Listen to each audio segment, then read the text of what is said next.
going on, everybody? And welcome to Bills United special edition today. We got some fake news going around that we going to debunk today. What's going on, my boy K? How you doing today, brother?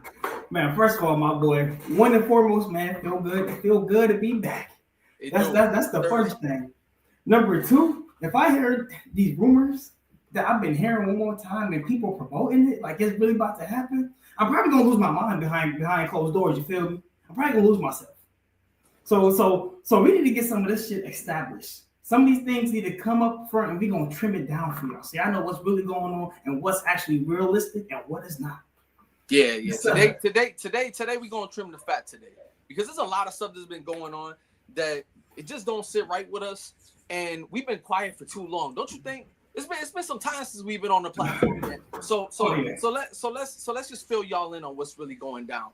So I saw a couple comments that the boy Kyrie made, and he's loved on this show. We love this man on this show. We love this man on this show. This man had the gall to come out and say so many comments that I just sat there befuddled in myself. And I told Kenny, I was like sitting there, what made him think that he tried everything to get on this roster? And not just get on this roster, but get on this roster and excel. This dude was literally handed a spot on his team just because they were rooting for him. Brandon Beane himself said, I'm rooting for him, and I want him to actually excel on his team. If that's the case, why didn't he excel? So let's get down to it. Your boy came and was a zone corner, and now he turned into a man corner. And then he turned to a zone corner. Then went back to a man corner. And they didn't know what to do with him after that. You had dudes coming out the couch that was better than him. You had dude that was traded from the Packers to the Bills mid-season and get 4 picks. And Kyrie was there for 4 seasons, and I don't even think he got 4 picks in all those years he's been there. Nah. I know he's had picks. I mean, he's been at the right place at the right time. There's been times where he just finds a way to be on the field, get a forced fumble recovery. He'll get an interception out of nowhere. 1 every 16 games, you'll get 1 interception. That's great. That's great stuff. If you're on the field for 2% of the time. But I'm sick and tired of the players that come here and they sit there and they have the gall to blame somebody else for them not making it. Dude, you never had it. You never had it. I'm sorry. They gave you chance after chance after chance. And my man, you wasn't going anywhere. So I'm telling you straight up. You had your chance. You gave it up.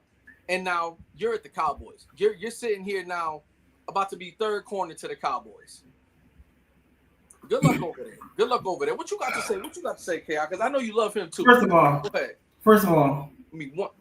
If there's anybody or anything that I know about this team and a person I dislike the most, is Kyrie Elam. I think I dog Kyrie Elam more than anybody on this team for the past 10 years. I'm sick of him.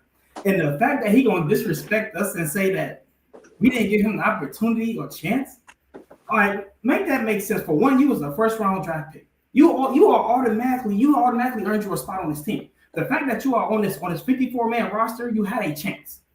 On top of that, how you didn't have a chance when you have the biggest opportunity that most quarterbacks in the NFL don't even get to? You played in the AFC Championship game. You played in the game one game away from the Super Bowl. You played the entire game because Christian Benford got hurt early, but you didn't have the chance. Because every time you gave you chances, you got destroyed, you got burnt, you got cooked, you looked and lost. So for you to go to the Dallas Cowboys and pretty much say that we didn't give you a fair opportunity is beyond me. I'm sorry, Kyrie Elam. If you hear this, but use a scrub. You use a scrub. I have no problem with saying that. I know other people not gonna say, but I damn sure will. And y'all know on this podcast, we ain't holding nothing back. We finna trim it down. So for him to say that is a big F you to our faces, because you lied to us. Because guess what? We was a part of your journey. Most of us was actually hoping that you became something that clearly you didn't become. That was the point of us even drafting you. Yes, and to set the precedent, to people that don't know how the Bills actually ran, right? We love people that we come in and we draft. We want them to excel. We put them in a place where they can excel. There's not a player on this team that hasn't been put on this team that they've wanted to excel. They put him in position to excel time and time again. You got Ed Oliver. You start him. He earns a spot. He's like years above everybody, like light years above everybody is in the D tackle room that's here. He's a starter. Rousseau's a starter. He was a project player and got better every single year. Wasn't a guy that got 20 sacks or anything like that, but he was a flashy defensive end that we kept, that we extended. We just I don't understand why you would say that. Why you would say that and then and have us say it with a straight face. Let me tell you why he said it. You know why he said it? Go ahead. Because he's sorry. He's a sorry player. That's why he said it. He's sorry. Because guess what? Trey White came back from 2 ACL injuries and started over you. We went to go get a dude from Green Bay Packers, Rasul Douglas, who never played in our system. The man came over for a week or two and started over you. Christian Benford, who was drafted a year later down the line in the late round, got started over you. Not only James Jackson, if James Jackson didn't leave, he would be starting over you. Stop playing with me over here, Kyer. Not only did Rasul Douglas come in and excel starting, but he didn't even give the credit to himself because he was lost most of the time. Most of the time, he was saying, "Man, I was just kind of looking at J. Poe, and then he was telling me where to go, and I was just excelling and doing what I had to do." So you couldn't do that, but you gonna sit there and you gonna blame us. That's sorry. That's a sorry excuse. You gonna say you were a kid? This dude's in the league that were thrown as a kid. And look at Tremaine Edmonds.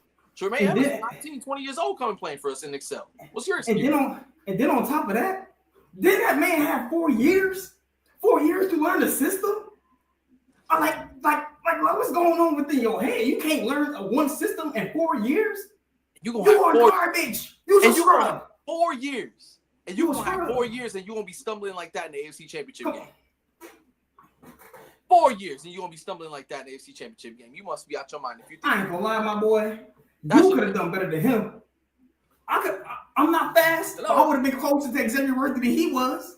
Throughout the game. At least put a hand on him. He's a scrub. So that's all I gotta say about Kyer Elam. But no what? Let's talk. I want to start this fire off because this one been brewing a lot.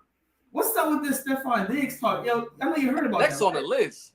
You heard about this Stephon Diggs, right? Oh, What's your thoughts on that? Because hey, you already know I don't like him either. You know, I'm gonna go first because I know you're gonna roast this man. And before I go, you know I had to throw one of these nuts up.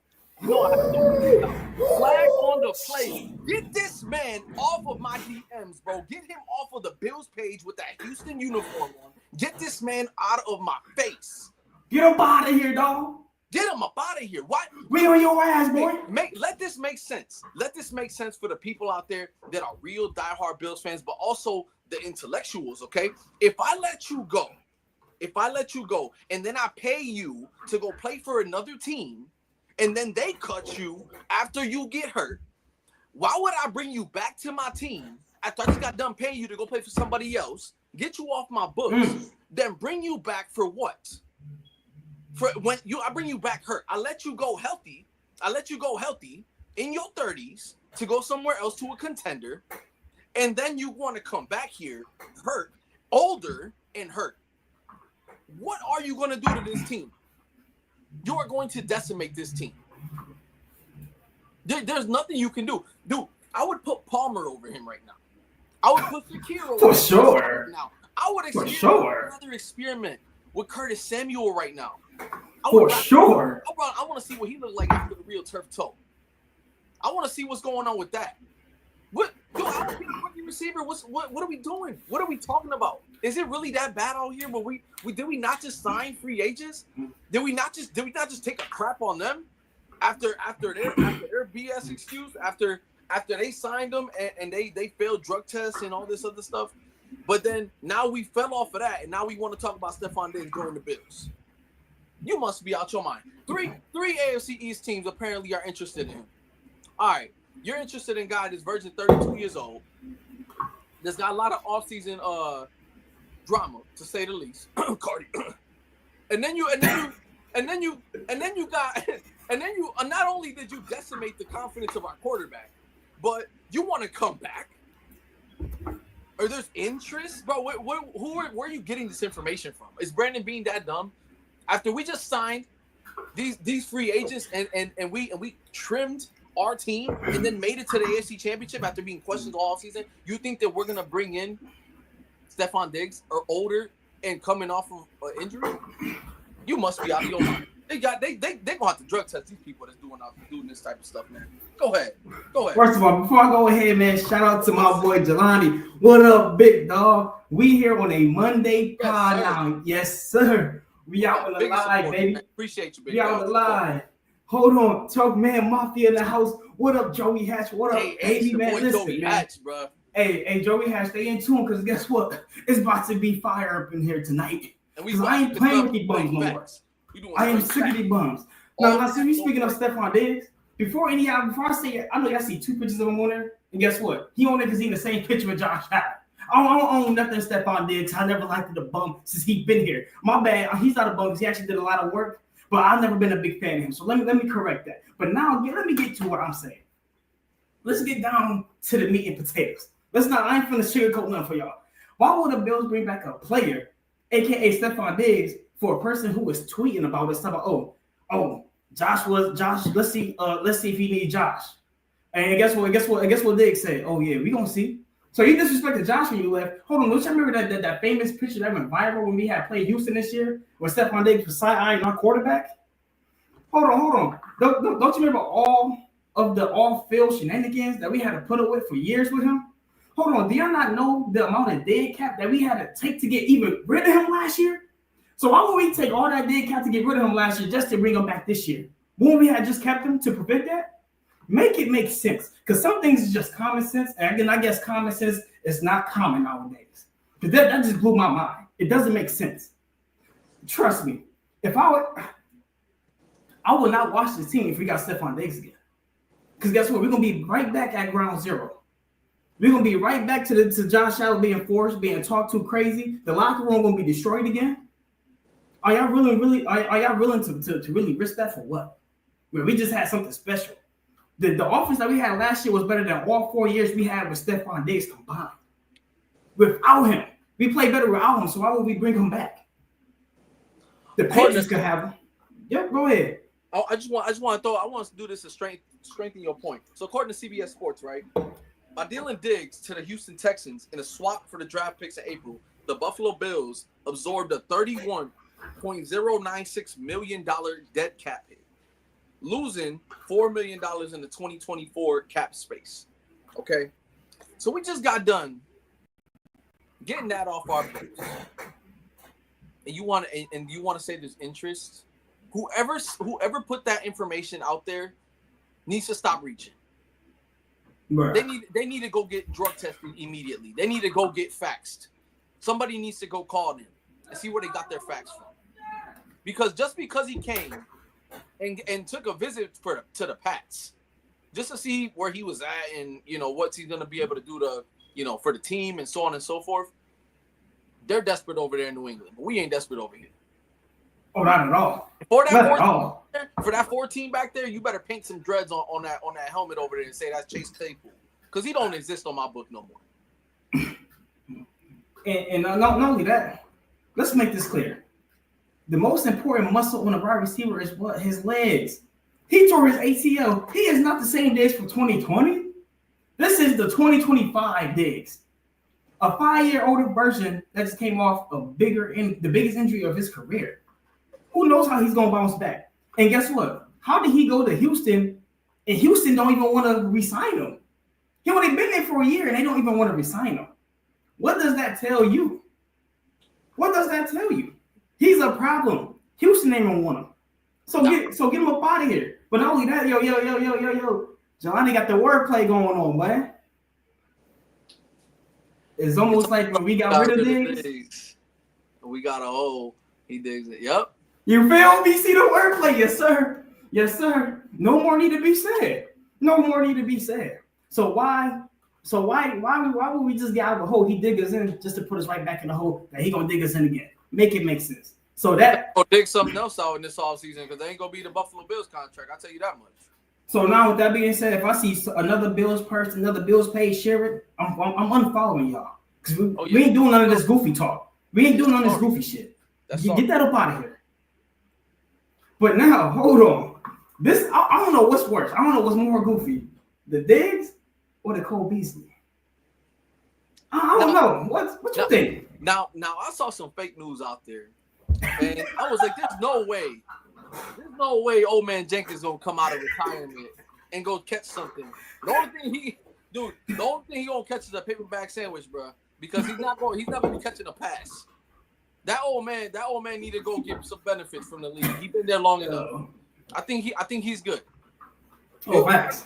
Whoever's running, we need to stop this, okay? We know that the offseason's slow, but what we not gonna do as a Bills fan base is to put out fake news. Like his old self gonna come back and do something. What's he gonna do? What's he gonna do? You really gonna put out there? You know on Facebook where they got the little emotions on the bottom. All of them had to be laughs. But you should have seen people. Oh man, we miss him. Oh, it wouldn't be bad to have him. Oh, what are we talking about? What are we talking about? Do y'all know what y'all talking about? Do you know who's on this team? That makes me ashamed. It makes me ashamed that I share a team with y'all. Yeah. You want to talk about spitting facts?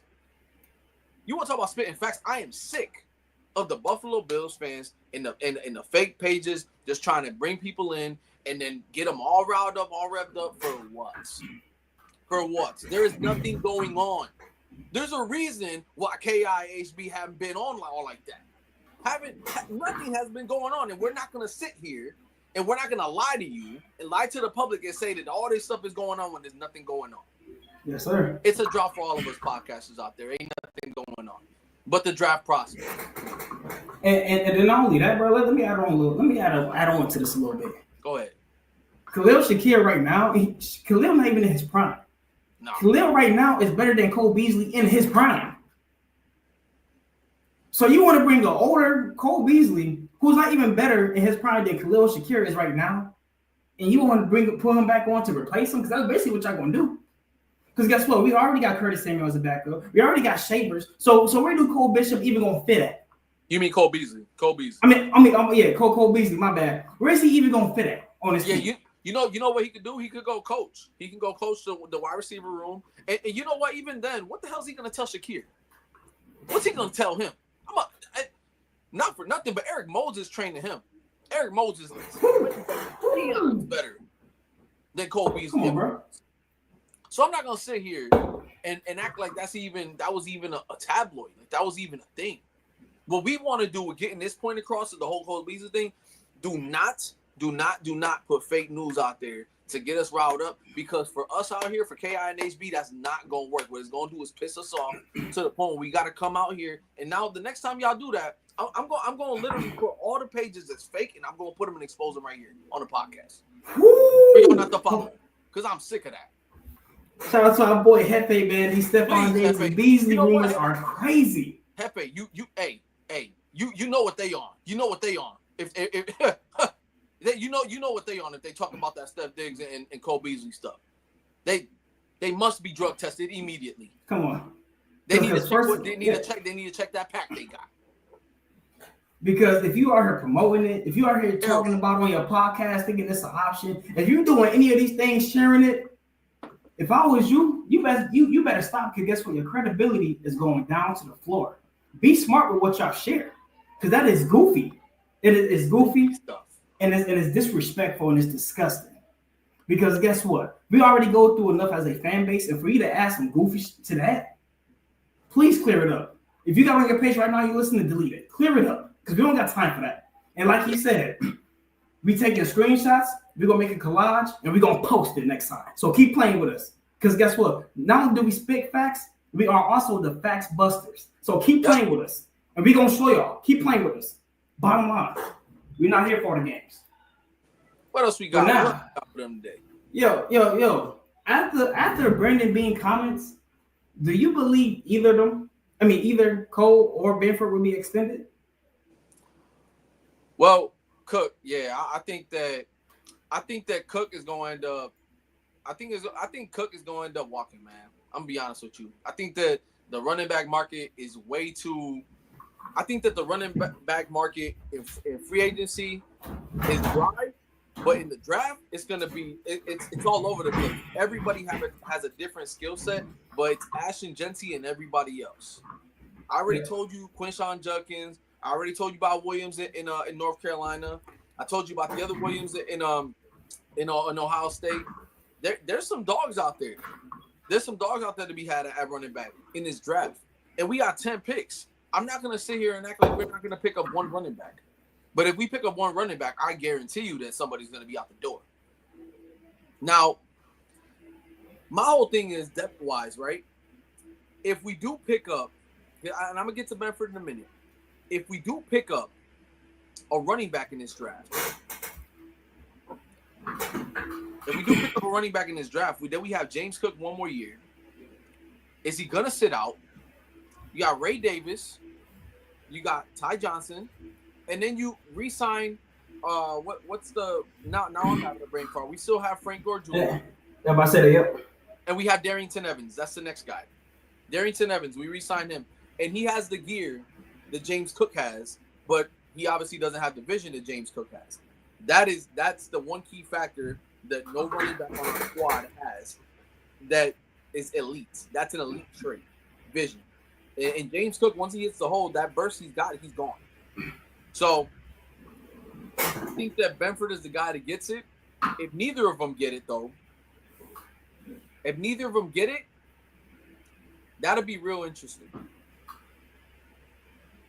All of it's gonna tell during the draft. So it's such a loaded question now that I come to think about it, because I remember we put this up and we were thinking about how we're gonna break this down and are either of them going to get extended.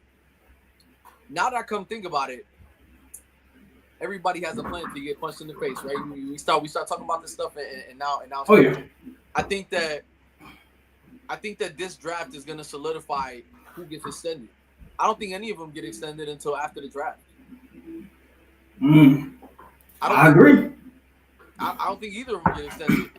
They've been talking to him and everything, but that's as far as they go, because if they just got Dane Jackson, they still have Benford on another year.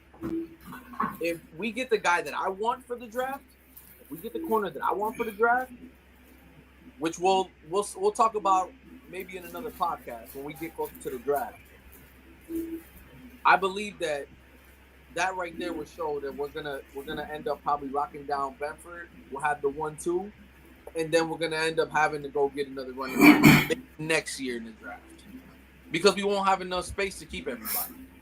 Oh no. No, we just won't. We need a D tackle. We have all that going down. That's stuff we're gonna break down in the podcast. This right now, this is the nitty gritty. This is all bunking all the crap that's been spewed out after all this free agency stuff. See, I ain't gonna lie, I gotta put my little sauce in it. But before I put my sauce in it, me and my boy HB were just talking about this. Fifth pick got traded. Well, actually, the fifth pick has not been traded yet. Yeah, it is projected. It's being projected. Projected trade, yeah. So we currently still have 10 picks. If it go through, hopefully, because Dean is a very, very good cornerback, and I'm not sure if the Tampa Bay Buccaneers is willing to give him up for a fifth-round pick, but we will see. We will see. I want to add on to that James Dean thing. Is that a topic on our thing today? Is that on our itinerary? No. Okay, so I'm gonna add on that real quick. So a couple notes on the James Dean thing, because that's a pretty good topic to have. So we could get him for a low round pick. That's good. We got 10 picks, so we can add a corner to our squad that's already got the experience. He's only 28 years old, so that'll be already an upgrade.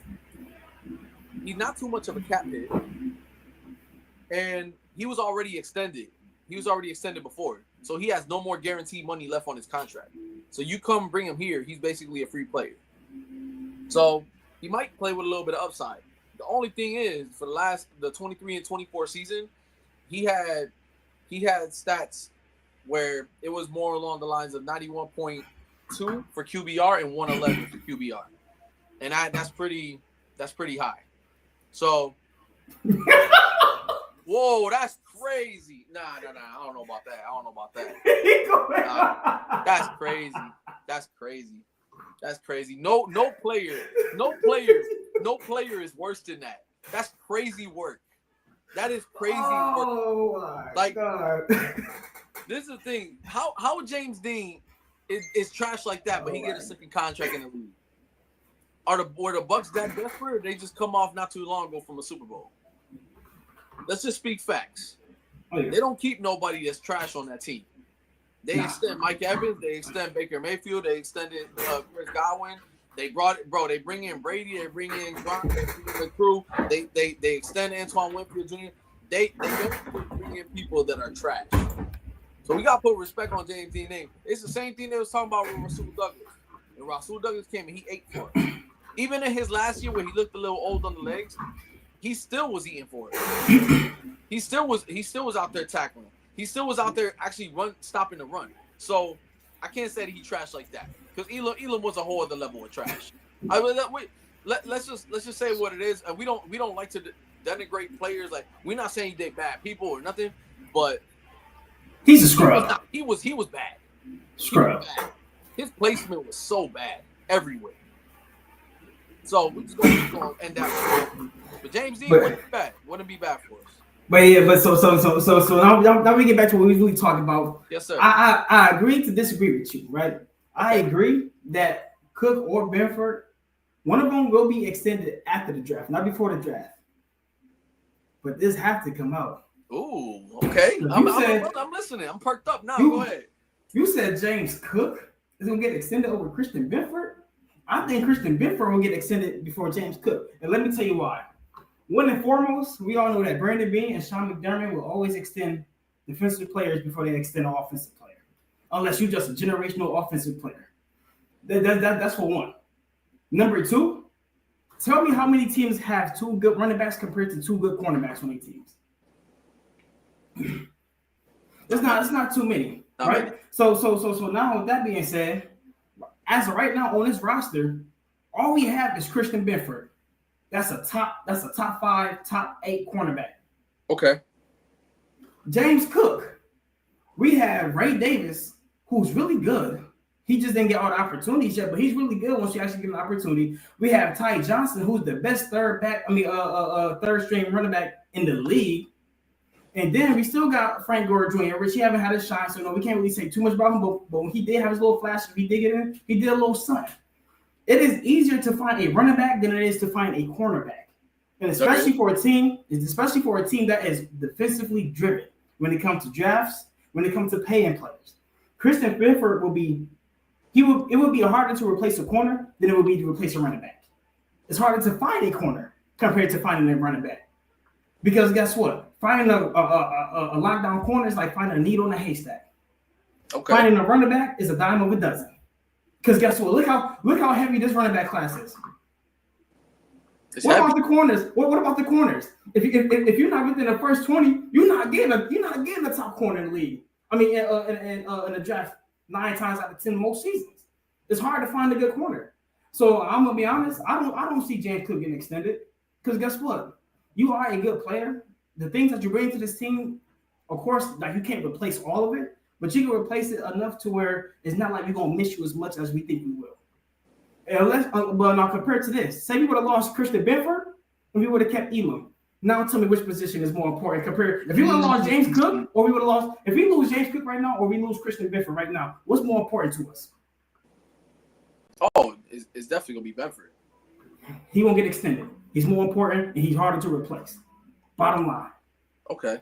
I just think that the money that he's asking for is ridiculous. He's projected to get $96 million 5-year contract after this season. I do not feel comfortable giving $96 million to a late round pick that, to be quite honest, bro, when he played versus the Rams, he looked average. I'm sorry. But you're not gonna sit there and pay somebody that's not Sauce, bro. And I'm gonna say Sauce, bro. Patrick Surtain You not Okay, I'm about to say, don't say Sauce. Yeah, no. That's a mod. That's a mod guard. Yeah. Keep him Christian is better than Sauce. Just in case I don't know statistically. Yeah. I just think that I'm not going to go as far as to say I'm going to pay him $90-some million over the next 5 years. It ain't the deal for me. He's asking 15 mil. James Cook asking 15 mil. Okay. Saquon got 20 mil guaranteed per year, right? Yeah, I think it's 30 something guaranteed. You got two years, $41 million. Just got extended, right? And then on top of that, you're asking to be second paid, and Derrick Henry had just as good a year as you. He had two years, $16 million contract, nine guaranteed. You don't see him asking for more money. I'm sorry, but Derrick Henry still. And the second highest paid running back should be Derrick Henry. For sure. And then it should be third. Damn. He's up there. Hey, y'all heard running backs. There's other running backs up there. Man, he's got to be third there, dude. Hey, listen. Hey, I'm gonna say this. He had more TDs than Derrick Henry, bro. I'm gonna say this right now for everybody that's in the comment section right now. James Cook is not a top 5 running back in this league right now. And if you want to hear my top 5, you put it in the comments right now, and I'll tell you my top 5. Who's better than him right now? But hold on, before we get to you cooking, man. Hey, man, we got some more people in here shouting us out, man. Man, shout out to my boy Jake Mafia, man, from Mafia Talk. Man, they go live every Wednesday, man. Tune in. Yes, go tune in. And we got a new person, man. John Robert, man. What's going on, brother, man? Yes, sir. Yes, sir. Appreciate the comment. We elaborating on that. Oh, Cook can't block. Oh, you never lied about that. Nah, but Ray Davis can. But guess what? You know what? You know what else Cook can't do? Barely catch. Oh, my bad. Oh, let me stay in my lane. Okay. He ain't top 5. I'll give you top 5 right now. And he's definitely not that. So stop playing me. 15 million. Top 5. And guess what? This top 5 is including healthy players. All free. Saquon. Yes or no? Okay. Agree. Derrick Henry.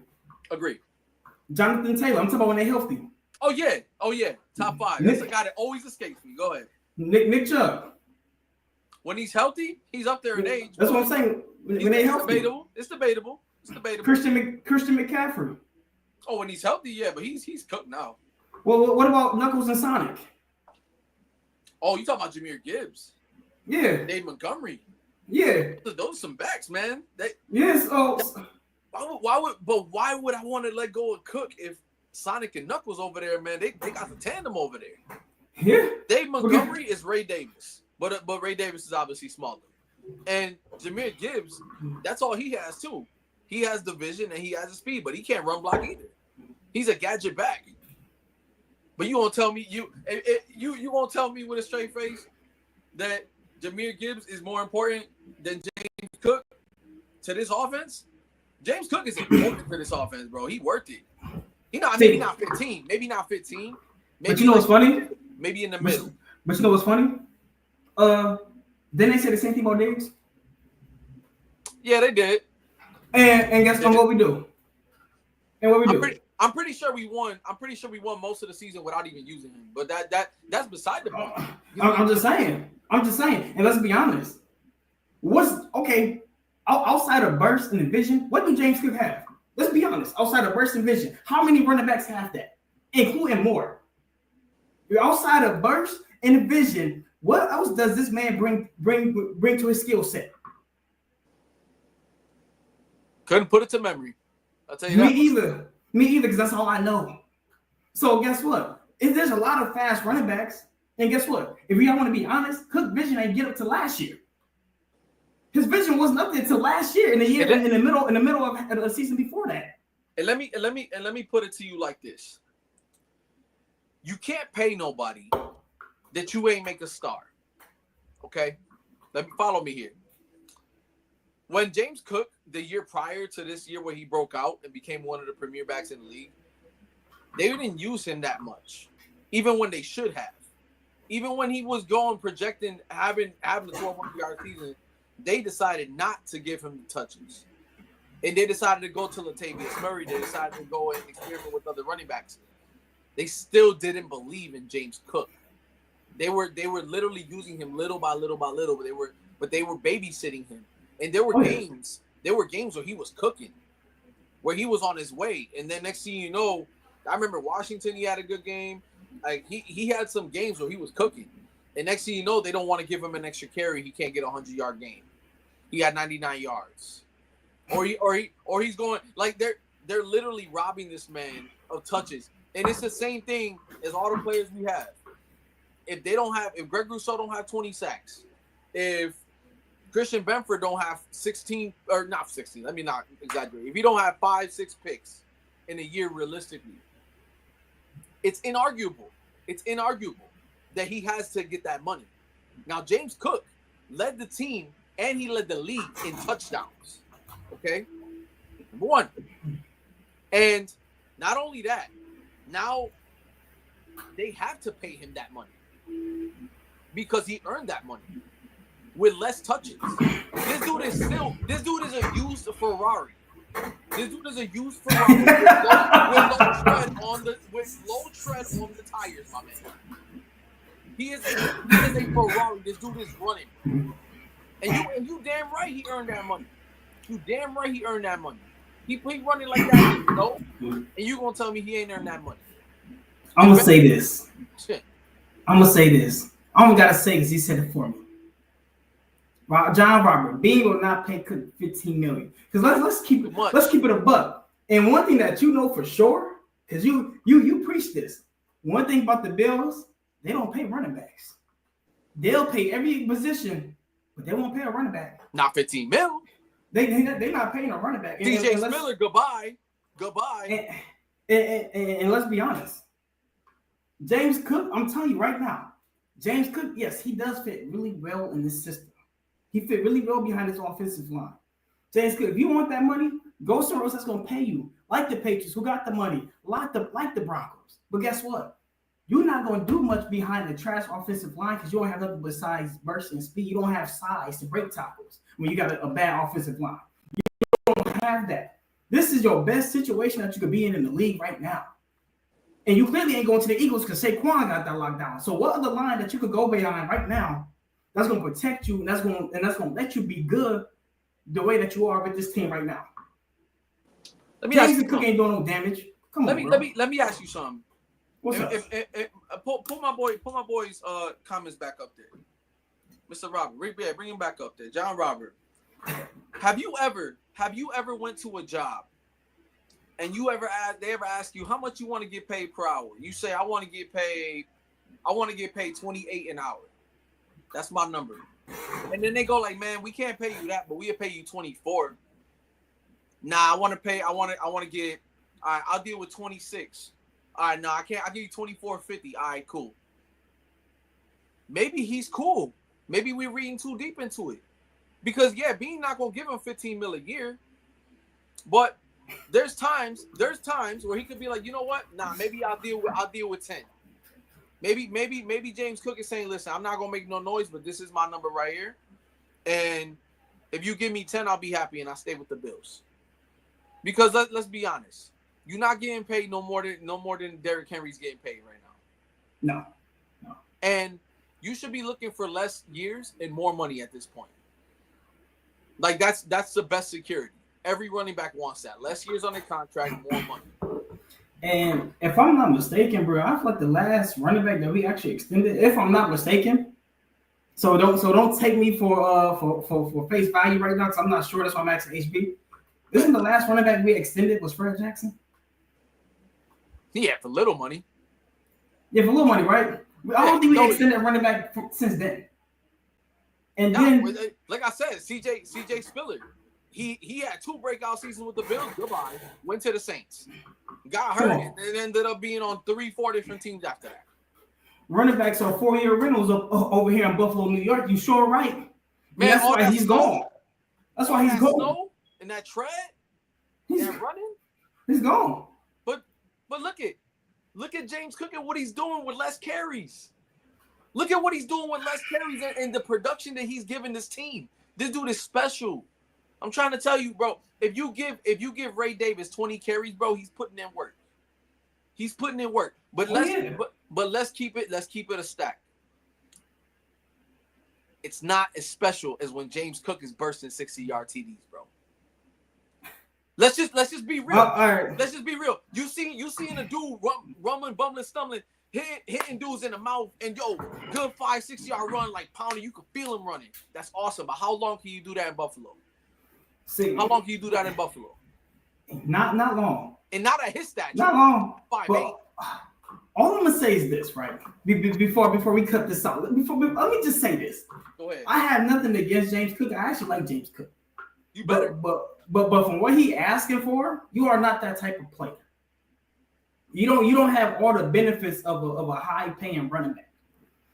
Yes, it do look good when you breaking out runs. We celebrate going crazy. This and that. Third. Yes, it's amazing. But what you asking for, and guess what? Get your money. Your money might not be here. Go somewhere else, get your money. I respect that regardless. Because guess what? The Bills gonna be good with or without you. And I truly believe that. But at the end of the day, I don't think Benford gonna pay you $15 million. And if I was to GM, the most you getting for me is 10 max. I'm gonna just keep it above. You are a good player. I'm not saying you trash or whatever. No, you him. But you ain't him when it comes to 15 mil. I tell you that. You far from him when it comes to that. Yeah, so that's all I'm saying. 15 mil would put him behind Saquon Barkley. And I'm sorry, but you're not just jumping over dudes, dude. It's just not gonna happen. It better be a negotiating tactic. That's all I got to say on that. Oh yeah. Okay. Listen, man, we got Not Your Average Podcast in the 716. Ty Johnson got an extension as a running back. There you go. So that's our most recent running back. They got an extension. Yeah, 2-year extension for a dude that plays special teams and is on the field like 15% of the time. Yeah. That dude is not James Cook. He's not Fred Jackson's level. He wasn't Zach Moss's level as far as getting on the field. Oh, yeah, sure. Singletary was more on the field.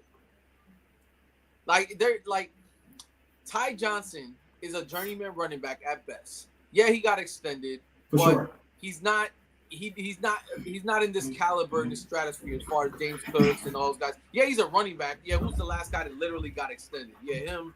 But we're talking about our starting creme de la creme RB1s that are actually, like, no offense to Ty Johnson, the solidified starters, difference makers of this team. We're not saying Ty Johnson's not a difference maker, but we're saying that there's levels to this. And he's been in the league long enough, but he's not him. He's got his own. He's a third down back. He have his own lane, right? And can I bring up a good analogy, at least in my opinion? Sure. Ty Johnson is the Mac Hollins of running backs. That's the best way I can compare it. Yeah. Like you said, he's not a certified starter. He's a journeyman, but guess what? But when he get them opportunities, they gonna shine. Yeah. They gonna do what they have to do to stay getting paid, to stay on the team, and to help us win. Yeah, that's what he do. Just like Matt Collins did. When nobody else showed up, guess who did? When all our running backs, when James Cook having a bad game, or Ray Davis having a bad game, guess who's showing up? Yep. That's what he is. He's the Matt Collins of running backs, and I love it. Because guess what? The role that he had on his team is perfect. So that's how I feel. But I ain't gonna lie, this is my favorite news of the week. And it's not because it's my favorite because I like it, because I think it's very interesting and it's a lot to dig into, So I want you to cook. Because I know me and you had our debates all last season prior to the playoffs about this specific player. So now how do you feel about this player now? Will this be Matt Milano's last season?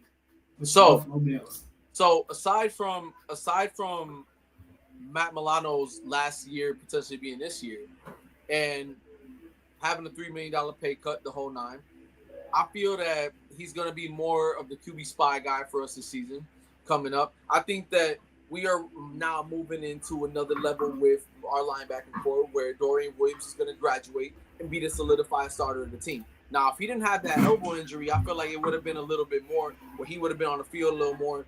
It would have been more of a 50-50 deal. But Matt Milano got thrown in there to the fire 49ers weekend and never left the field. He never left the field. He pushed Dorian in special teams. Not like that. That was like, damn. So, if this is his last season, why would I put Dorian for a whole other year to be sitting on the bench? Basically, and not just sitting on the bench, but having a limited role when this is his year where he needs to actually rev up his play. and be a little more solidified on the defense. Because why would I want to give Matt Milano all the responsibility now? And then when he's gone, they got to get used to a whole other voice in the linebacking corps. Dorian Williams did a great job and led the team. He was third in the league in tackles by mid-season. Third in the league in tackles. And so the dude was eating. But now that when Milano came back, he literally took him right off the map. Like he never did a thing. And Matt Milano was a very important piece to our team. But I think that last year it showed that we need to move a different direction. We need to get younger at the position, and we need to move forward. And I think that this is the year now where it's safe to say that Matt Milano has paid his dues here. They're going to keep him for one last season. He needs to contribute and play a limited role. So wherever he goes next year and the years beyond that, he's going to be nice and healthy, and it's going to be a fair send-off for him. He did a lot of good stuff for our team. So now I feel like it's fair for us to get now Dorian Williams the nod to be the linebacker that's next to Terrell Bernard, and for Matt Milano to play his QB spy role, his captain role, maybe teach him a little more that he's got, so that way he's already up to speed the Milano way, not the Dorian Williams way, the Milano way, because the Milano way has worked for years. And let's keep it real, if he didn't break his leg, and if he didn't tear his bicep, we would have been talking about him the year prior in the defensive MVP race in the beginning of the year. Oh, for sure. And then he broke his leg. So let's just be real with it. Matt Milano doesn't deserve to be sent off in a bad way to the Buffalo Bills. He did everything he could for this organization as a mid-round pick, and I loved him coming out. One of my favorite players. But there's always a time where players get a little older, they start to get hurt. He reminds me a lot of Thomas Davis. When Thomas Davis played for the Panthers, he had a bunch of injuries, and he found a way to come back stronger than ever every single time he came back.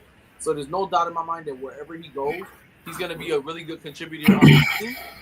But this is his time where he's going to get healthy this season. He'll play a more limited role, and they'll use him on third downs when he's needed. But the 1 and 2 down linebacker will be Dorian Williams this year. And I 100% agree, right? So before I start cooking, there are 2 comments I would like to comment on because they are pretty good, and I think you will like them as well. So this one is pretty long, so I'm gonna just sum it up, right? So Joey has said, I'm on Brandon Beans because why would you sign 2 players with PED violations, right? So there's 2 ways you could look at it. Yes, he signed 2 players with PED violations to mean they're gonna miss the first 6 weeks of the season. But you know why that's a benefit?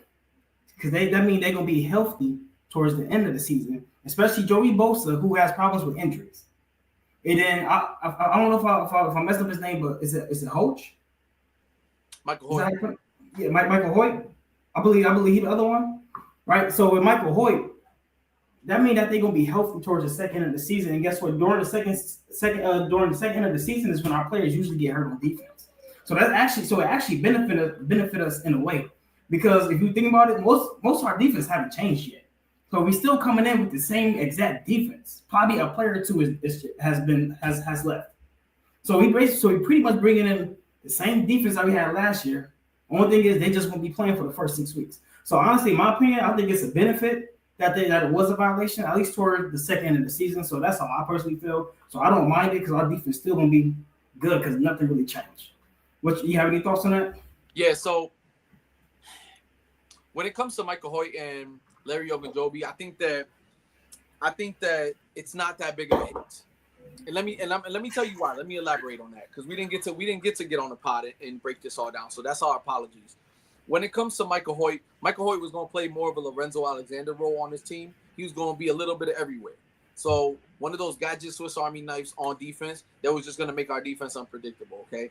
He's going to be gone for the first 6 games of the season. Now, I don't know and I hope that it involves the preseason as well, but I'm pretty sure that it's the 6 official games for the season, so don't quote me on that. I'm very hopeful, though. Now, when it comes to Larry Ogunjobi, he's a rotational defensive tackle player, too. On the depth chart so far, we have Ed Oliver that's starting. that thank God he's not hurt. Thank God that he's not, he doesn't have any type of restrictions. He's going to be the starter on that defensive tackling position. Now, on the second side, you have a bunch of rotating players. You have Dwayne Carter. Hopefully, he breaks out in year 2. I'm a big believer in Dwayne Carter. He's a good run stuffing D tackle, something that we need, but he's a little undersized. So we have him on the rotational side. I feel that will hold down the fort for Larry Ogunjobi. Now, from a defensive perspective, we cannot hold them back, and we would love to have those accessories, but I don't feel like it hurts us that much as a team overall because possession time does matter in this league, and we have Josh Allen at quarterback. Okay, and some people are not going to think about this when they think about defense, right? But when you're playing offensive football and you have a weak defense or you have something that's more of a liability on defense, you're going to want to run the ball. You're going to want to win the possession game because your defense is on the field less time, which means that you can hold down. Hopefully our schedule is on the weaker side in the beginning of the year or more of a mix. So that way we can kind of benefit from not having those players, and we can benefit off of having an MVP caliber now quarterback with a great offensive line, a plethora of running backs, and a bunch of new gadgets that we can have at receiver. And that's what I'm hopeful for, but that's what you need to think about overall. Because Brandon Beane, he signed those players, but he probably got them for a cheaper price. And they're not going to be getting paid those game checks because they're not playing. So if you don't play, you don't get paid in this league. So don't let it fool you that we just signed these players and now we're just out of luck. We're SOL. Yeah, we're SOL out of their playing time. But as it gets down deeper into the year when we need them, they're going to be healthy. They're healthy scratch-offs on my book. There's nothing wrong with them. They're healthy scratch-offs. One of them was up and honest and the other one straight up didn't know. So when it comes to these situations, you just take it in the chin. It sucks. It sucks, but there's nothing you can really do except for imagine that they're playing there, and then when they get involved, it's going to be a little harder for Michael Hoyt than it is going to be for Larry Ogunjobi, in my opinion, because he's going to be everywhere on the field. And defensive installations change throughout the year, just like offensive installs all throughout the year. So for him to get involved is going to be a little harder. For Larry, it's the trench play. So all it is stunt moves and it's straight up go get the quarterback or go stop the run. It's not as hard as playing linebacker or being everywhere on the field and being asked to do different jobs. So just take that into consideration and just lay off Brandon a little bit. He signed 2 players that got PEDs. So what? We have enough depth on this team to hold down the fort to then go get these players involved. So that's my take. I can't lie, that was beautifully said. Like there's nothing more to be said about that. You pretty much broke it down to the T, and I 100% agree with you, y'all. That's it. Bottom line. So now, so let me tell you about my Matt Milano thoughts. Right. I don't care how good Matt Milano played if he come back to his superstar status. Because if I'm not mistaken, didn't we void his last year? Right? Yeah. So the fact that we voided his last year, that says more than face value. Mm-hmm. That basically lets you know he's getting that Dawson Knox treatment next year. In other words, this is his last season. And the reason why it's his last season because when he was hurt, Dorian Williams came in and played phenomenal. Led the team in tackles. He played his ass off. He played every down like it's his last play of an NFL football game. We seen what we were without him. And guess what? Even though when Matt Milano came back, we were still better without him. With Dorian Williams, if y'all want to be honest. We was a better run stopping team. Was we great? No. But was we better? Yes, we was. Because Matt Milano is not a good run stopper anymore. He's still good at coverage, but when it comes to run stopping, he's a liability. So the fact that we got rid of him, we got rid of his last year, we voided his last year, that lets you know that he's gone, he's out, and it's time for Dorian Williams to shine. It's his time. Matt Milano is probably one of the worst open field tacklers in the league. It might surprise you. It might surprise you because it is. But he misses over 40% of his open field tackles. Career stat. He misses like about I believe it was It was at 41 and 46% of his tackles that he misses open field. So it doesn't surprise me when he misses a tackle. It's one of those deals that I'm not going to judge him too much off for the second half of this season because he came off of an injury. But because after this, like as the season was going in the playoffs, he was turning it on. He was playing great throughout the stretch. Playoffs, he played great. Like if it wasn't for him QB spying Pat and QB spying Lamar, there's probably two of his best games that he played in the season. But as far as it being his last year, I think it's pretty prophetic to say that this is his last year with the Bills. And I really hope that we can get over the hump. It's gonna be hard.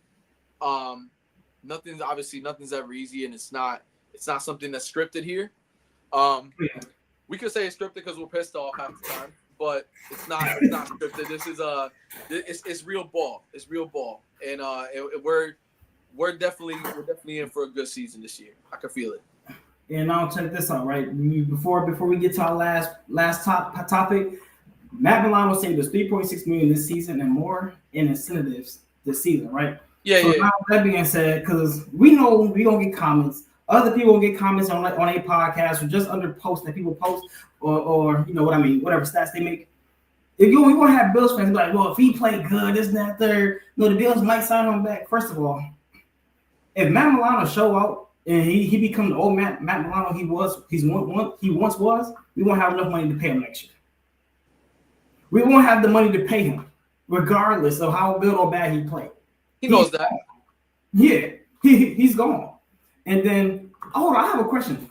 Yeah, what's up? So the fact that I know Matt Milano know, and everybody else know that his last year was voided. Do you think he gonna play hard or as hard as he done in the past seasons, knowing his time is up?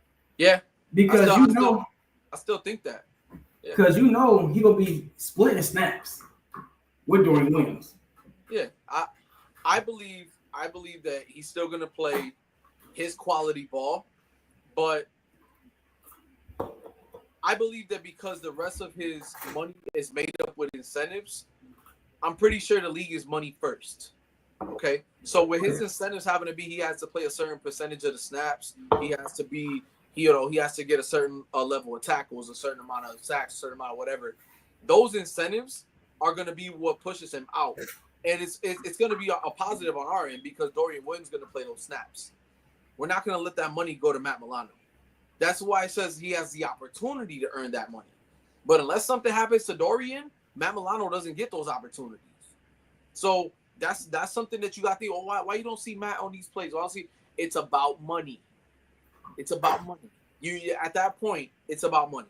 So don't hit me with the, Matt Milano should have been better here, should have been better there. Dorian Williams is our future linebacker. We drafted him for a reason. He has upside to him.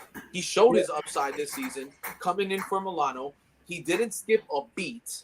And, yeah, he could have been better in pass coverage, but that's something you get better year after year. And he's a way better tackler open field than Matt Milano is. He attacks the gap. So I feel that, yeah, he saved us money, $3.6 million, but that's a good thing for the Bills. I just know that Milano knows that he has to play good ball and has to put good tape out there for any team to take a good chance on him for him to get his next bag. But when it comes to us giving him that money back, you ain't getting that money, bro. I can guarantee you that you ain't getting that money. That money's coming to us, and he knows that. So I'm not gonna put a comment up because for Robert, I know you have made a comment about the draft. So we're gonna talk about the draft the first week of April, because guess what? That's draft month. And once April, the first show that we do in April, we're gonna talk about the draft. I know you guys brought up Shane Olak from UB. I know my boy HB is very familiar with him. I know he like him. And man, you tune in during the first week of April. We're gonna break down everything, man. We even gonna make a mock draft live with everybody. Yep. We're gonna have our own list, our own players who we like, and we're gonna make it live with y'all. And guess what? We're gonna make it together. Y'all gonna comment who y'all think we should. And guess what? And some of y'all, I'm gonna put y'all on. I'm gonna write down, I'm gonna have a piece of paper and put down y'all picks too. And we're gonna enjoy the draft together on live. So that's how we're gonna do it. So hey man, April is all draft season. So man, stay tuned. We're gonna get into that. But now, question, man. How do you feel about a potential reunion with Stephon Gilmore? How you feel about that, man? Does he want to be here? Mm. I'm gonna ask you that question with a question. Does he really want to be here? It's hard to knock that dust off after you get past 30 at corner and you want to come to cold Buffalo. They want to come play in January because you know we coming to play in January. Do you really want to play that long? Because you know the cold hurts your bones. Yeah. Especially when you get older. Because all I'm gonna say is he ain't like it here the first time he was here. Or the second, he ain't like it. What's the last two teams? What's the last two teams he played for? Do you remember? Because I can put you on. I know he played for the Patriots. Mm-hmm. That was an outdoor team. That was when he got extended. He got his bag. That was his first time out of Buffalo. And the other ones I'm not too familiar. Was it Dallas? Okay. The last two teams he went to were dome teams. He went to the Colts and he went to the Vikings. Oh God. Oh no. And he put good tape. He's still a good corner in the league. And I don't know why he never got extended anywhere else. This is a conversation we had earlier. I don't understand what's about him, but he gives me those Amari Cooper vibes where he's quiet and he still balls out, but he's not one of those market players where he's gonna change the league. But everywhere he goes, he puts up good tape. Even in Minnesota, when he was with Brian Forrest, he still played good ball. So it gives me some type of hope that if he were to come in, he can still contribute. But does he want to be here? That's the thing. And then do we have the money to pay him? Because we can flex that. But at his age, does he want to flex that? I don't think he want to flex that. So I don't think it's a good fit. I'm gonna be honest. I mean, Stephon Gilmore. I mean, you still have more to bring to the game. Of course, you're not washed. I mean, you still could do good things for certain teams. But honestly, we better off drafting fresh legs. Like, we better offer a project than we are with Stephon Gilmore. I'm gonna be honest with you. Because guess what? One thing about Stephon Gilmore, when you get older in age, you stuck in the system, you stuck in your ways. You can't really get much better, especially when you getting out your prime. Yeah. You are where you at. Yeah. Compared to a project, you could mold them, you could shape them. Sorry, Elam, but you could. You know? And so me personally, I think we should better off start with a project, but hey man, Not Your Average Podcast got something to say about text. Why? Y'all do know Dorian Williams wasn't in cover. I agree. He's a good ball. I mean, he's a great ball. Matt Milano is still better than Dorian Williams. Sorry guys, love your takes. I have to say that Dorian Williams is better than Matt Milano, right? And I'm gonna say this, right? I'm gonna tell you why. The reason why I say it is because, for one, Matt Milano is a better coverage linebacker than Dorian Williams. I agree with you on that. But for one, Dorian, he's more athletic. He's just about the same size. I think he's a bit bigger. He's a better tackler. He's better at stopping the run. And guess what? Coverage isn't our weakness. It's that run stopping. So the fact that he can stop the run, because we already have a great coverage team besides Matt Milano. So I'd rather have one player who's bad at one thing compared to half the team, because we're so small. So in my opinion, I think Dorian Williams is more valuable to us than Matt Milano is right now in his career, at least in my opinion. Okay. What's your take on that? So I'm a little slower on the reading, brother. So you want to put that back up there. Oh, my bad, brother. I don't know. I couldn't read that damn fast. I'll be honest with you. So my bad, brother. I know Dorian Williams wasn't in cover. He a good get ball, see ball. Milano is still better than Dorian Williams. Sorry, guys. Love your takes. Okay. So when it comes to Dorian Williams, I think that overall, Dorian Williams is still a project player in, what was it, year 2 for him? That was year 2. Year 2. Yeah. Okay. Experience-wise, Matt Milano is clearly the better linebacker. He's been out there longer. He has much more experience than Dorian does. But for you, there has to be something said for somebody that came in and didn't miss a beat on year 2, as opposed to Matt Milano. Matt Milano came in and he got better every single year. Because Matt Milano, his rookie year, was not that sharp either.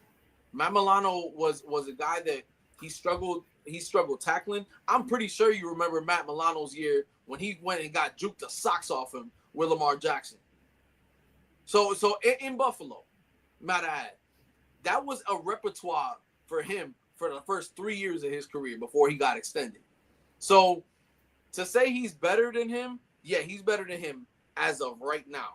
Experience-wise, like tenure-wise, coverage-wise, on every facet, except for the tackle.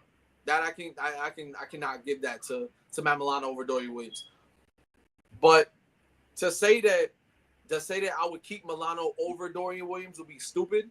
And I will say stupid respectfully because longevity-wise, the Bills think like a marathon. They don't think about right now. They think about what's it going to look like in the next couple of years. Now, it was hard enough to help this team be a winning culture team, okay?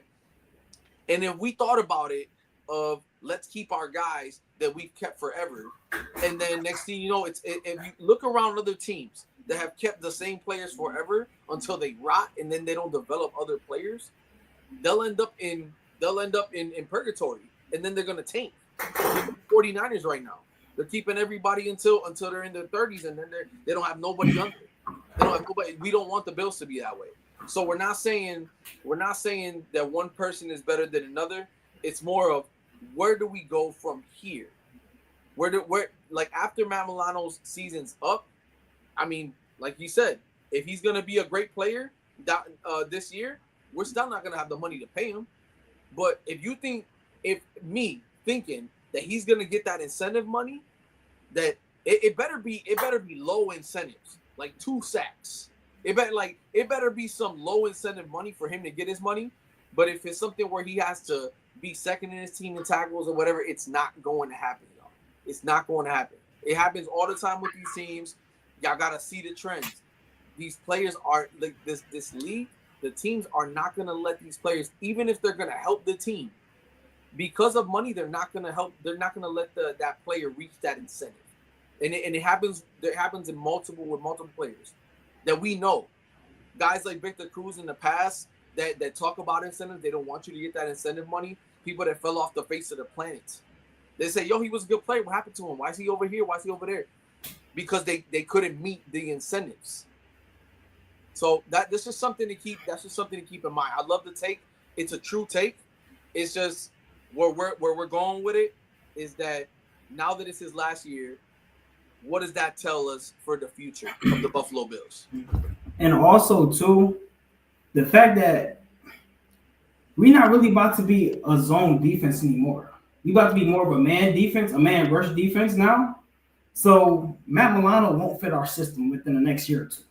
No. Next year we still gonna be playing zone because we're gonna have to get used to the man and find the right pieces over the next year or two for our defense. So next year our defense is gonna struggle because it's gonna be switched up a lot during certain points of the season.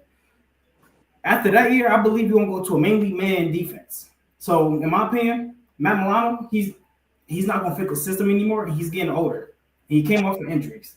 So I think the Bills right now, we got rid of Von Miller, we got rid of Jordan Poyer, Mike Hyman. We getting rid of everybody that's 30 and up there. And we becoming younger. We trying to become one of the youngest teams in the league, as y'all can see.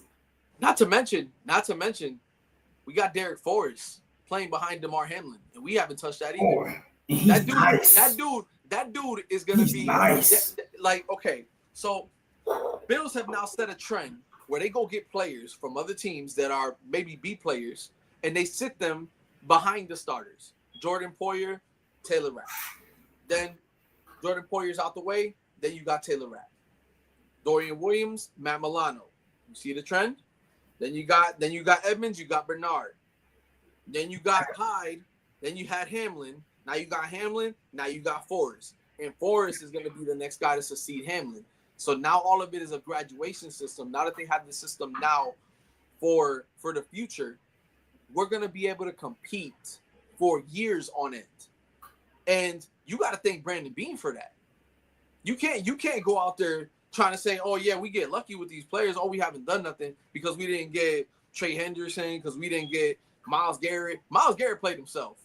Let's just be real. Myles Garrett played himself, not wanting to go anywhere else. But if you want that monster contract, he's going to have to go somewhere else. Because with that money, we literally went and signed like 5 players.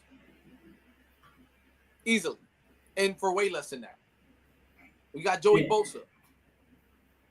Be happy about it. And I just want to add this remark. Hey, listen, y'all heard it here first. It's not going to happen this year. It probably ain't going to happen until next year. Who knows? But we already have a Matt Milano that people are sleeping on because they haven't seen him.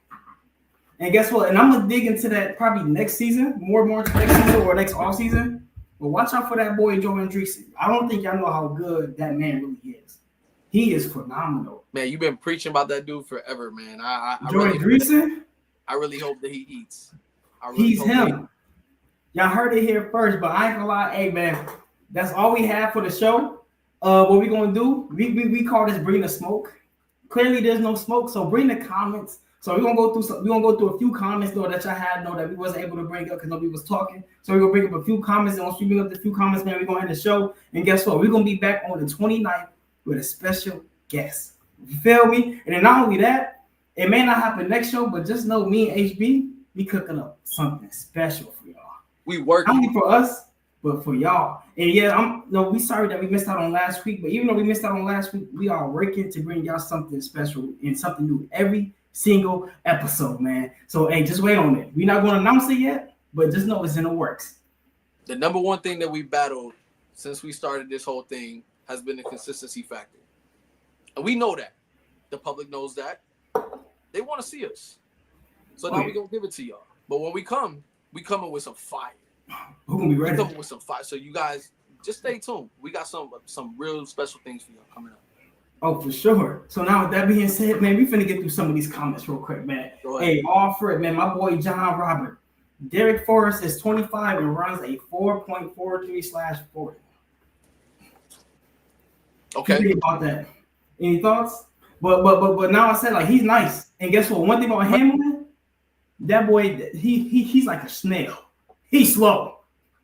So that speed factor is gonna be a big thing because guess what? Receivers are only getting faster year in and year out. 40s and 40s. You feel 40s me? and 40s. He's 25. That's a great thing. He's 25. So even if he plays great, we'll be able to re-sign him. And he already knows. I'm pretty sure that when he came here, now you're thinking more of the longevity standpoint. Like you're here to see what the system's like, and after a year, then we're ready to work. So from Junior, I'm sorry, I don't want to chop up your last name, so I'm gonna just call you Junior. Maldonado. Yeah. So what you think about the Palmer trade? First of all, I'm gonna cook on this. I'm a big fan of it, right? And the reason why I say I'm a big fan because people need to realize that the Buffalo Bills last year we was ranked number 28th in pass and play action last year. We played I think we played like 22% of the play action last year. You know why? Because we had receivers that couldn't get separation. We couldn't rely on our receivers on the play action. Even though our run game was going, we didn't have the weapons. So now that being said, Josh Palmer is right now, he last year he was 8th in separation. So you know what that means? He's gonna open up that play action. And you know a crazy fact about this, HB? We was 28th in play action percentage, but we was ranked number 10th in success of play action. Okay. So when we did play it, we was really good. But the fact that we didn't do it often, in which we could have been a lot more dangerous team or offensive team. But the fact that we couldn't do it because we didn't have the proper weapons, Josh Palmer is going to open that for us. And the fact that there's a lot of people, especially Bills fans, who don't know how important a skill set of that is important to us as an offense. And expect our offense to be explosive this year. He brings another dynamic that we haven't seen. When the last time you seen Josh Allen throw a bomb? He lost that part of his game. Expect bombs this year. You saw a sneak peek of that versus LA with Shakir up the middle. Outside of that, what I think about the Palmer, what I think about the Palmer signing, honestly, I think that it just gives us more depth at the outside receiver, more at the X. Now, of course, it was no secret we couldn't get no receivers that had any separation. But you got Josh Palmer, and it's real. Like it's really, I would say it's really underrated of a signing because everybody wants the big guys, the DK Metcalfs, the whole nine. But Josh Palmer brings smoke, and you got to see his highlight tape. It's not much because there's a lot of receivers in LA. You still had Johnson. You had Keenan Allen while he was there. They were trying to get Everett involved at tight end. Where was another receiver that they had over there? I know Christian Johnson was over there, and he really wasn't that great.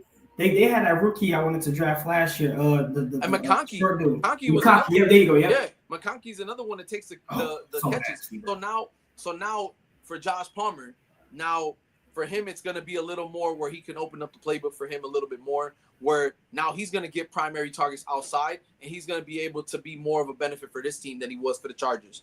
With the Chargers, they were already coming in with a run offense with Harbaugh, so he lost targets being there. And when they drafted him, he was supposed to be an outside receiver. And he was supposed to be one of those guys that was wide receiver 1. It didn't really work out that way, and they didn't really pass the ball as much. So now he's coming into a Bills team where it doesn't really change. They don't pass the ball that much. But when they do, they have a younger guy that's able to separate. And, man, not to mention, he has a lot of good qualities to be here, too. Dude's Canadian. He's going right across the border. He's going to be able to sit home with his family and just be able to, feel more comfortable being where he's at. He's not a stranger to the cold, so that's a good factor too. So it's a great match, and it's something that's so underrated that people don't see because it's an underrated. It's not a DK Metcalf. It's not Deebo Samuel. It's not any of that. It's more of a complementary piece. It is because that's what the complementary piece to the puzzle. So I'm sorry for the long-winded explanation, but that's what it is. I'm gonna bring one a good analogy, right? Yeah. Josh Palmer, all his family members is Bills fans, so he grew up as a Bills fan. So he actually playing for his favorite team that he been watching his whole life. Because guess what? Canada always get Bills games. Because at a point in time, they tried to move the Buffalo Bills to Canada. If y'all don't remember, we used to run a series over there once a year. Come on. We are Canada's team, and on top of that, his family get to come watch him. Only 2-3 hours away from the game itself, from the stadium. So now think about this, right? Yo, HB. Say you playing a basketball game and your girl popped it, your girl showed. What you doing in that game? What you mean? I'm showing out. You feel me? You go, what you talking about? You showing out. Because guess what? He was in San Diego. If I'm not mistaken, he said his family could barely make it to his games. His family could make it to every game. That's going to bring a whole nother factor of mindset and mentality he's going to bring to this team that we didn't have last year. Gonna feel comfortable. Come on. So I think it was a perfect pickup, at least in my opinion. He hungry. And guess what? We looking for a receiver to feed the ball to. Not to mention, he has an added attribute that a lot of wide receivers in the league don't have, which is just we understand that this is our assignment. Our assignment is just to get open, and we're going to get the ball whenever we get the ball. It's not one of those players where they're big-headed and they want the ball or they want 100 catches every year. And they know what the role is. They're established in the league. He's already been somewhere where he doesn't get the ball much. So once he gets the ball, now he's going to be flying through, and he's going to be able to produce for a team that's already headed somewhere. Because LA ain't going to head nowhere. Buffalo's headed somewhere. We're already competitive. We're looking for humble guys that can eat. That's our MO. Well, not facts. Hey, man, listen, man. If y'all want your comments read, put them down right now. We're going to go through a few more before we get up out of here. Joey Hatch. We should have drafted the safety that the Eagles did. I was saying that all last year. He was my draft guy to go Cooper design, whatever. Cooper design. So I'm going to be honest. We did good with our safety room last year, even with DeMar Hamlin, because DeMar Hamlin did good. I don't know why he's getting so much. I don't know why he gets slaughtered so much in our community. I don't get it. And I don't know. And I don't know what he's seeing on the social media when he's like, when he gets re-signed, they do the conference and he goes, "Oh yeah, man, I love being here, man, because Buffalo loves me and blah blah." What are you reading, bro? You get buried everywhere. You're reading. He be dying. Yeah, I don't. Come on, literally and figuratively. Look, on the media, and you're sitting there saying people love you. No. The people that make money off of you being where you're at love you. But the people that see you on the field every Sunday, they want you far from the stadium. They want you to not be on this team. But you know what? We have been on the podcast before where we have to give him flowers because he showed up. He showed up in critical moments. He was top 5 in his team in tackling. He showed up. He showed up this year, and it was his best year playing in the middle by far. So, yeah, him being undersized and everything, he still played good. So we gotta give him his flowers. But y'all don't know what you're reading, man. I don't know what you're reading. Oh, not at all. So we're gonna do two more comments. Okay, from Junior. Okay, I like your insight on both parts. How about Bosa? Let's be real on the defensive part. You don't think he's injury prone? Well, I'll be honest. History tells us he's injury prone. I mean that's history. That's just facts. He is injury prone, but you have to look at it like this. For one, he's not gonna play the first 6 games of the season. So guess what? That gives him more time to whatever. If he is dealing with any injuries, that'll give him more time to heal. On top of that, the Bills rotate defensive linemen and DEs all game long. So when he was for the Chargers, he was on that field 24/7. He's not going to be on the field 24/7. He'd probably be in the game, 50 to 65% of the game. So he's going to have less tread on the wheels. So I expect him to stay healthy. Even though I don't like our medical team, I think they're going to put up enough effort to keep him healthy because I think he can be a valuable point. So in my opinion, I'm not really too worried about him being injured, at least on our team. I mean, can it happen? Obviously, yes. But the fact that he's not going to be putting in as much work as he did or as he had to do in San Diego, I think he's going to be all right. I think he's going to stay healthy for the most part. But what you say? You got any thoughts on that, HB? So as far as Joey Bosa, I don't know. So I know that he's going to be playing. So he's not going to be the one that's not just going to be sitting 6 games. He'll be playing week 1. He'll be playing week 1. He's completely healthy, all that scratch. But one thing that I like about him is that he plays hard. And a lot of players in this league nowadays do not play hard. And the ones that don't get hurt are the ones that don't play hard. Okay? In this league, there's a lot of sensitivity because there's no more two-a-days. There's no more heavy training camps with the pads. So him being injured very frequently has a lot to do with his playing style. The dude plays tough. And wherever he plays, he balls out. When he's healthy, he plays great. And as far as the injury-prone thing is concerned, injuries are injuries. They're going to happen. But in LA, clearly they didn't take care of him enough for him to just keep coming back. And he's already at a point now where he knows that he plays a certain pass rush role. He's on the older side of things. He's still not off his prime yet. He just needs to stay healthy and on the field. As far as him being injury prone on the Bills, I feel like with us being on a rotational defensive front and him being able to stay healthy and play a certain amount of snaps, I think that will keep him healthy all year round. And then as the tail end of the season goes, hopefully we have already clinched.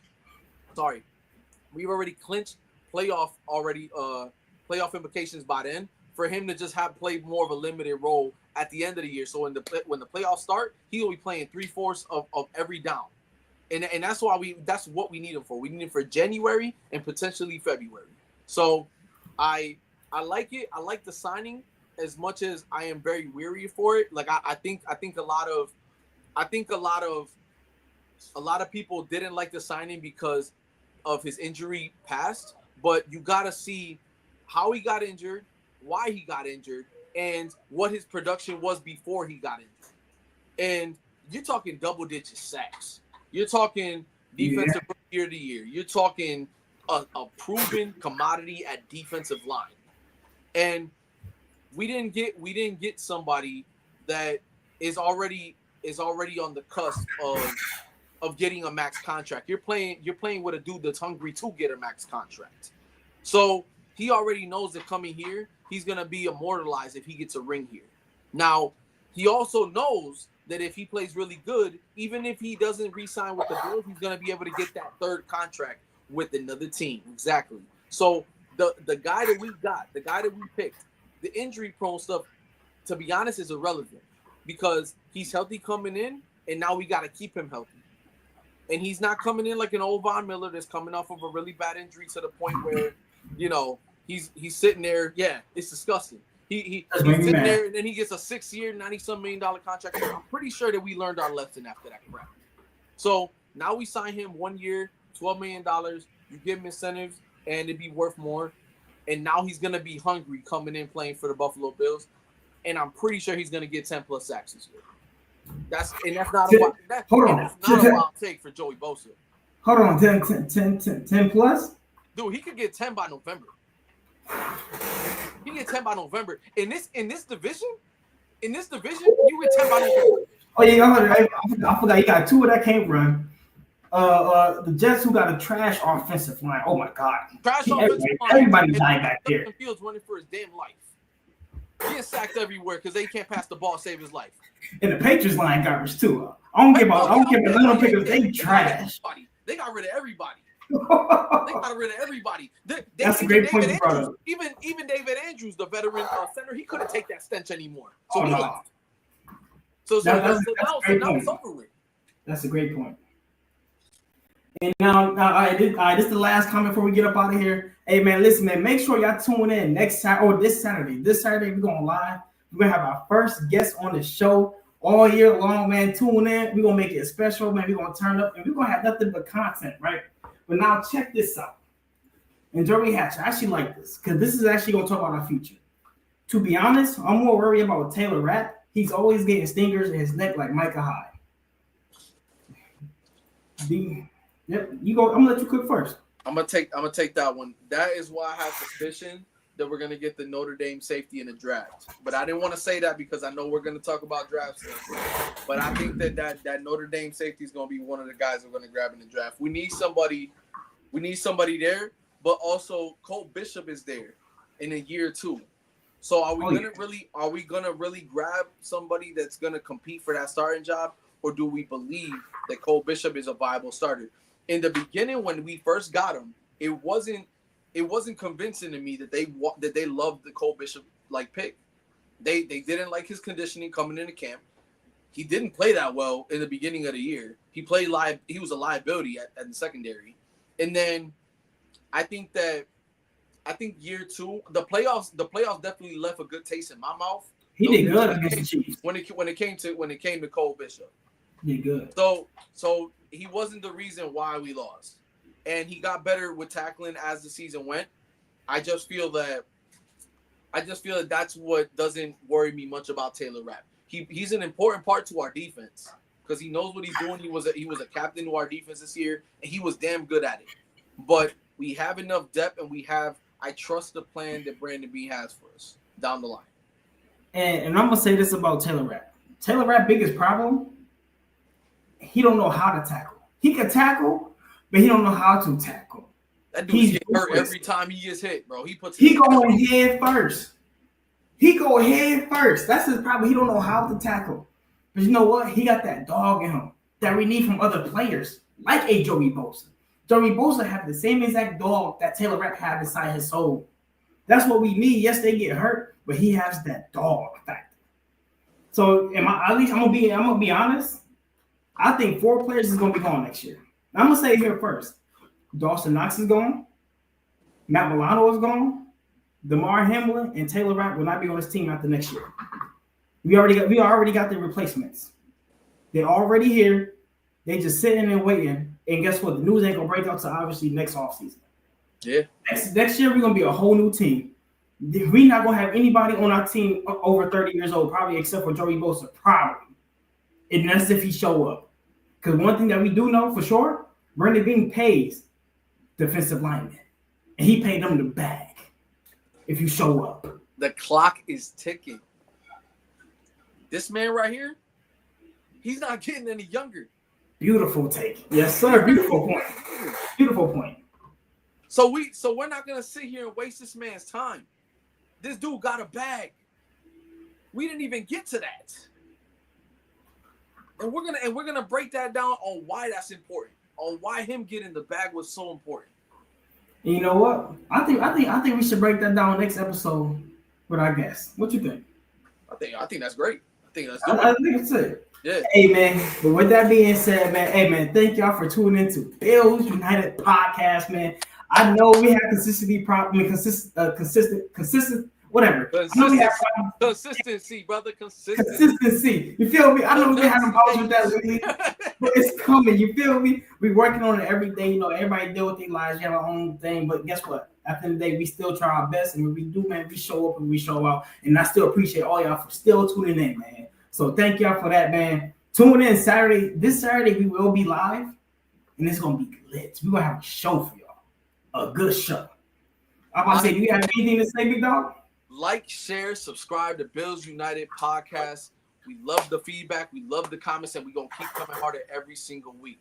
We love y'all, and we putting in work every day, and the consistency will come as the weeks go on, and it's going to be special, and I can't wait. Hey, guess what, John Robert? Go Bills, baby. Hey, man, listen, man. I hope to see you Saturday. We appreciate you. Be here Saturday. Be here Saturday. It's gonna be here Saturday, man. Hey, man, we appreciate every single one of y'all today, because guess what? Y'all taking time out your lives that y'all can never get back to tune in to us, and guess what? We will always forever be grateful for that, man. So we appreciate all y'all. We can't do this without y'all. So thank y'all so much. Hey, not for nothing, man. But just like God, we aren't being seen, but we working. We're gonna get there slowly but surely, big dog. Yes, sir. And guess what? We ain't gonna forget y'all, because guess what? Y'all was here when we first started. So, man, once again, man, we appreciate y'all, man, always for tuning into Bills United podcast, man. Stay tuned, like, comment, subscribe, man. And we're gonna see y'all boys Saturday, man. You feel me? Hey, man. Go Bills, baby. We out of here, man. Hey, man. So y'all take care, man. You have a good night, man. Stay safe, stay blessed. You and your families and all your friends, man. The world's getting crazy. So thank you once again, man. Y'all be safe. We here, big dog. Man, we here, big dog.